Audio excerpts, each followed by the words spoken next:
My name is Chitra Nawbatt. I am the author and host of the book and the podcast, The Codebreaker Mindset.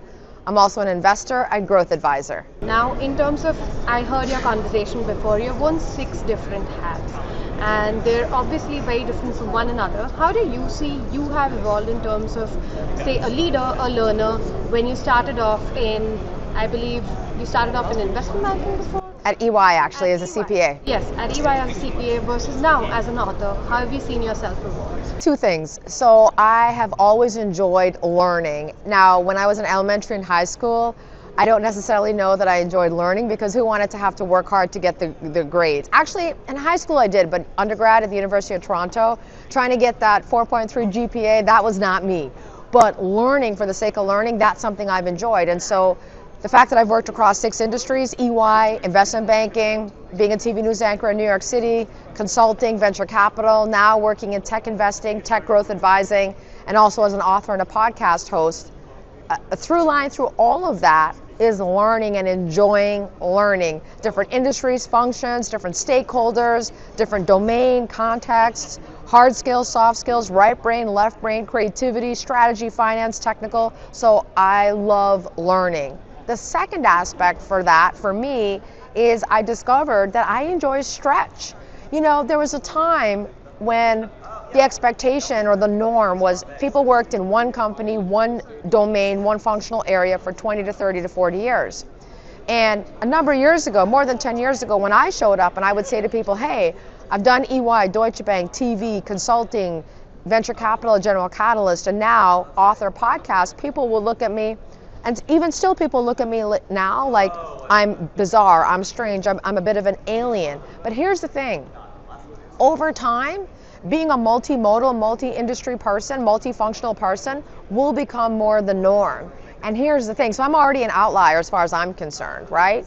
And in the age of AI, the more operator expertise you have, meaning dirt under your fingernails, right? The more direct expertise you have in different industries, functions, etc., puts you ahead of the game. AI is never anything to be afraid of, right? AI is our pet. So therefore, the more operational operator knowledge you have, domain and expertise you have in different industries, functions, and contexts, means that you're even more prepared and equipped to figure out how to design and create technology or use or harness technology, especially AI, to help advance or accelerate whatever it is you're trying to do. But all that just to say that what people looked at me like I was bizarre, being someone that enjoyed stretch. I took that on earlier in my career, but now I'm like, you know what, bring it, because that is who I am. I'm a stretch person. I'm going to be doing other industries and other functions next. Let it be, because, you know, I'm blessed with capability, intelligence, health.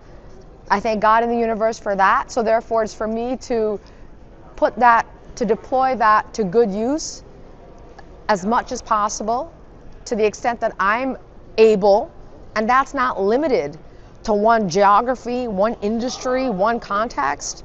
So I just share all of this to hopefully encourage others out there who might be watching this, that you can pivot and do as many career shifts, life shifts, geography shifts, whatever it is that serves you and what is your highest order of fulfillment and purpose. So knowing what you know now, is there anything you wish you would have known, or any advice you'd have for somebody in your position, say, who's starting out their career? So one of my favorite chapters in my book, The Codebreaker Mindset, is called Force of Nature, Make It Happen. And if there's one piece of advice, learning, etc., that I wish I learned or embraced even earlier, is this notion of force of nature, make it happen. And what do I mean by that? We were born forces of nature. The actual birth process, conception birth process, is a force of nature. When we were babies, we were forces of nature. Quick example, when you think about a baby, right, a little tiny creature at 5-6 months old, when he or she doesn't want to do something, they say no.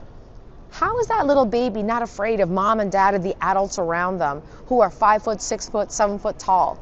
Very tall creatures. Think about that baby, right? Little tiny creature, and they're surrounded by giants, right? But the baby's not afraid to say to mom and dad or whoever's the adult around them, no. They throw down the bottle, throw the temper tantrum, but they're not afraid that they're going to get crushed by the adult. So the baby was the original force of nature. And that means every single one of us are forces of nature. But what happens in life, I don't know about you all, but for myself, the headwinds of life try to beat it out of you. I've been told no more times than I've been told yes. No, you can't do that. No, you're too this. No, you're too that. No, no, no, no. Always about no. And that's other people's insecurity, other people's scarcity mindset, other people's limitations. So therefore, don't let anyone put a ceiling on your life. Don't let anyone, not even mom and dad, put limitations on your life. There are no limits on your life. The solar system, the multiple universes out there are the only limit. So my biggest reminder to myself and everybody out there is that I wish I embraced from early this notion of force of nature. You are a force of nature, and the world is designed to try to beat the force of nature out of you, to try to bring you all more headwinds than not. Again, at least in my frame of reference, my life experience. So if you know that that's part of the terrain, if you know that that's the status quo, if you know that headwinds are part of the status quo, then you should feel no shyness, no hesitation to keep fueling, fostering your force of nature self. Stand up in the strength of your force of nature and venture forward, always committed to your force of nature.